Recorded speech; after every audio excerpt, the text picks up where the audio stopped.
డెఫినెట్గా వీళ్ళు చూడబోతూ ఉన్నారు. అందువల్ల అతిసారతో గిరిజలు తెచ్చుకునే బాధలు పోయినుండే, అన్ని బాధలు పోయినుండే. దాని తర్వాత మీరందరూ చూసినది నేను డబ్బా కొట్టుకోవడం కాదు, కేంద్ర ప్రభుత్వం జలశక్తి మంత్రి స్వయంగా పార్లమెంటు వేదికగా ప్రకటించినాడు. 100% ట్యాప్ కనెక్షన్స్ ఇచ్చి పోర్టబుల్ డ్రింకింగ్ వాటర్ సప్లై చేస్తున్న ఏకైక రాష్ట్రం ఇండియాలో తెలంగాణ అని కేంద్ర ప్రభుత్వం మాకు సర్టిఫికేట్ ఇచ్చింది. ఆ సర్టిఫికేటు పార్లమెంట్ సాక్షిగా పార్లమెంటులో ఆ మంత్రి స్వయంగా చెప్పినాడు. మరి అటువంటి మంచి ఉన్నటువంటి రాష్ట్రం ఇంత బాధకు ఎందుకు వచ్చింది? ఇలా మహిళలు అయితే తిడుతున్నారు రాష్ట్ర ప్రభుత్వాన్ని.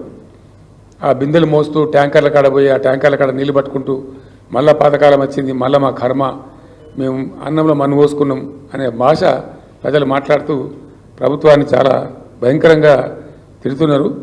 ఇవి చిన్నగానే కనిపిస్తాయి, చిన్న అంశాలు అనిపిస్తాయి, చిల్లర రాజకీయాలకు చిన్నగా అనిపిస్తాయి. కానీ ప్రజలు కేంద్ర బిందువుగా ఆలోచించే వాళ్ళకి పెద్దగా అనిపిస్తాయి. ఇవి క్షమార్హమైన నేరాలు కావు, ప్రజలు క్షమించలేరు. ప్రజల ఆగ్రహం ఖచ్చితంగా వీళ్ళు చూడబోతారు. దాని తర్వాత ఇంకోటి మూడవది, మేము ఒక పాలసీ తీసుకున్నాం.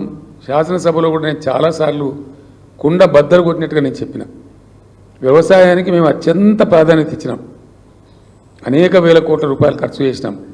కారణం ఏంటంటే వ్యవసాయ స్థిరీకరణ జరగాలి తెలంగాణలో, రైతు నిలబడి ఉండాలి, రైతుని ఎట్టి పరిస్థితుల్లో మళ్ళీ అధైర్యానికి అవిశ్వాసానికి గురి చేయొద్దు అని రైతు వెంబడి మేము ఉన్నాం, బాగా నిలబడ్డాం. 5-6 పనులు మీకు తెలుసు. ఎక్కడ దేశంలో ఎవరు కూడా వాళ్ళ నోట్ల నుంచి కూడా పలకనటువంటి, ఎప్పుడు కానీ ఎరగనటువంటి పెట్టుబడి సహాయాన్ని రైతు బంధు రూపంలో తెచ్చినాం. దాన్ని పటిష్టంగా అమలు చేసినాం. 24 గంటల పాటు వ్యవసాయానికి విద్యుత్ శక్తి ఇచ్చినాం. దాంతో బ్రహ్మాండంగా సంతోషంగా పంటలు పండించుకున్నారు. ఇంట్లో పండుకొని మంచిగా పొద్దున పోయి పెట్టుకునేది మోటార్లు, నడించ పండుకొని మంచిగా పొద్దున్న లేచి చాలా కాన్ఫిడెన్స్తో పోయేది. అట్లాంటిది ఒక్కటేసారి తారుమారైపోయింది. వ్యవసాయ విద్యుత్ శక్తి కనెక్షన్లు పోవటం, మోటార్లు కాలటం, మళ్ళీ రాత్రిపూట బావుల కాడికి పోవాల్సిన దుస్థితి రావడం చాలా ఆగ్రహం తెప్పించింది రైతాంగానికి. అది అరే ఇంత లోపలనే, ఇంత తొందర లోపలనే ఇట్లయితుంది? మేము ఆశ్చర్యపడుతున్నాం, ప్రజలు ఆశ్చర్యపడుతున్నాం. చివరికి ప్రజలు చాలా పెద్ద భయంకరమైనటువంటి కోపం మీద ఉన్నారు. 3-4 స్టెప్స్ అండి. ఒకటి రైతు బంధు ఆగం చేసినారు, పెట్టుబడి సాయం ఇవ్వలేదు. నేను అన్ని సభలలో ఓపెన్గా అడిగిన, చాటుకు అడగలేదు రూమ్లో. రైతు బంధు అందరికీ వచ్చిందంటే రాలేదు అని ప్రజలు మొత్తుకోవడం మీరందరూ కూడా టీవీలలో చూసుంటారు బహుశా. చాలా భయంకరంగా ప్రజలలో ఆగ్రహం తెచ్చింది. కరెంటు పోవడం అనేది 2వ ఆగ్రహం తెచ్చింది. మోటార్లు గాలిపోయి పంటలు ఎండిపోవడం 3వ ఆగ్రహం తెచ్చింది. అదేవిధంగా వీళ్ళు చెప్పింది ఏంది, కేసీఆర్ గారు 10,000 ఇస్తున్నారు, మేము 15,000 ఇస్తామన్నారు. కనీసం ఆ 10,000 కూడా వేయలే. ఆ 10,000 వేసినంటే అది కూడా వేయలే, అది కూడా వేయలేకపోయినారు. కారణం ఏందో ప్రభుత్వానికి తెలియాలి, వాళ్ళ గొప్ప మేధావితనం ఏందో, మరి దాని సంగతి ఏందో నాకు తెలియలే, నాకు అర్థం కాలే. కానీ ఇప్పుడు డెఫినెట్గా ప్రజల యొక్క కోపానికి గురికాక తప్పదు. రైట్ను ఇప్పుడు ఈ గంట కూడా నడుస్తున్న చరిత్ర. మేము ధాన్యాన్ని ఎట్లా కొన్నామంటే, మొలక వచ్చిన బియ్యం ఖరాబ్ అయిపోతుంది తెలిసినా సరే రైతులను ఎందుకు అధైర్యపరచాలని చెప్పి తడిచిపోయిన ధాన్యం మొత్తం కొన్నాం. ఒక పిడికడి ధాన్యం కూడా లేకుండా కొన్నాం. కొన్న ధాన్యానికి డబ్బులు కూడా బ్రహ్మాండంగా మినిమం సపోర్ట్ ప్రైస్ ఖచ్చితంగా వాళ్ళకి వచ్చే విధంగా బ్యాంకుల్లో వేసినాం. డైరెక్ట్గా వెళ్ళిపోయి వాళ్ళ బ్యాంకుల్లో పడేది. అది ఒక పెద్ద భయంకరంగా తయారు చేసినారు వీళ్ళు. సివిల్ సప్లైస్ కార్పొరేషన్ ఉంటుంది, దాన్ని ఏం పెద్ద వీళ్ళు బ్రహ్మ పదార్థం చేసేయలేదు, కొత్త కనిపెట్టే అవసరం లేదు.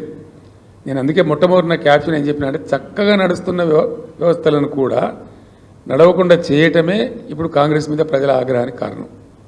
మంచిగా జరిగినటువంటి ప్రజల అనుభవంలో ఉన్నటువంటి 1 నెల 2 నెలలు కాదు, ఏండ్ల తరబడి ప్రజల అనుభవంలో ఉన్నటువంటి విషయాలు అవి రివర్స్ కావడం, ఇప్పుడు ప్రజలు రివర్స్ కావడానికి కారణమైంది. తప్పకుండా ఆ ధాన్యం కొనుగోలు కూడా చక్కగా జరుగుతలేదు. రెండవది, రుణమాఫీ కూడా తీసుకున్నారు, బ్యాంకుల వాళ్ళు నోటీసులు ఇస్తూ ఉన్నారు వాళ్ళకు. ముఖ్యమంత్రి గారేమో మీరు పరిగెత్తండి లగెత్తండి, మేము 2 లక్షల రుణమాఫీ డిసెంబర్ 9 నాడు, ఆయన టైం కూడా చెప్పిండు, డిసెంబర్ 9 నాడు 10:30 గంటలకు మొత్తం చేసి పడేస్తే అయిపోతుంది అని ఆయన చెప్పిండు. ఇప్పుడేం మాట్లాడుతున్నాడు ఆయన? చాలా బాధాకరం అనిపిస్తుంది. ఒక ముఖ్యమంత్రి మాట్లాడదగిన మాట కాదు. ఆయన స్వయంగా మరి ఎంత ధైర్యమా, అది ఏం ధైర్యమా, లేకపోతే ఆయన అర్భకత్వమా, తెలివి తక్కువతనమా, మూర్ఖత్వమా అర్థం కాదు. డైరెక్ట్గా టీవీ ముందు ఆయన ఏం చెప్తాడంటే, నేను సోషల్ మీడియాలో చూసిన, నాకు పిల్లలు చూపెట్టారు, నేను నా 1 సంవత్సరం దోపిడీని ఆపేస్తే నా ఎడమ చేతిని ఇచ్చేస్తాను రుణమాఫీ అంటాడు ఆయన. ఆయన స్వయంగా చేసే దోపిడీని ఒక సంవత్సరం ఆపేస్తే 40,000 కోట్లు అసలు లెక్కనే కాదు, నేను ఇట్లా ఎడమ చేతున్న రుణమాఫీ చేస్తా అంటాడు ఆయన. ఎవరు చెప్పాలి ఆయనకు? ఒక వ్యక్తి యొక్క మూర్ఖత్వానికి కూడా అవధులు ఉంటాయి. ఏం మాట్లాడుతున్నామో తెలిసి అంత ఒళ్ళు తెలియకుండా మాట్లాడకూడదు. అది మీడియా ముందు అసలు మాట్లాడకూడదు. ఎందుకంటే ఇది సోషల్ మీడియా యుగం. మీడియాలో వస్తే ఒక టీవీలో వస్తే టీవీలో ఆగుతలేదు. లక్షల బైట్స్ రూపంలో సోషల్ మీడియాలో, ట్విట్టర్లో, ఇన్స్టాగ్రామ్లో, ఫేస్బుక్లో పోతూనే ఉన్నది. ఆ మాట మాట్లాడరు. రెండవది, ఏ ఊరుకోతే ఆ దేవుని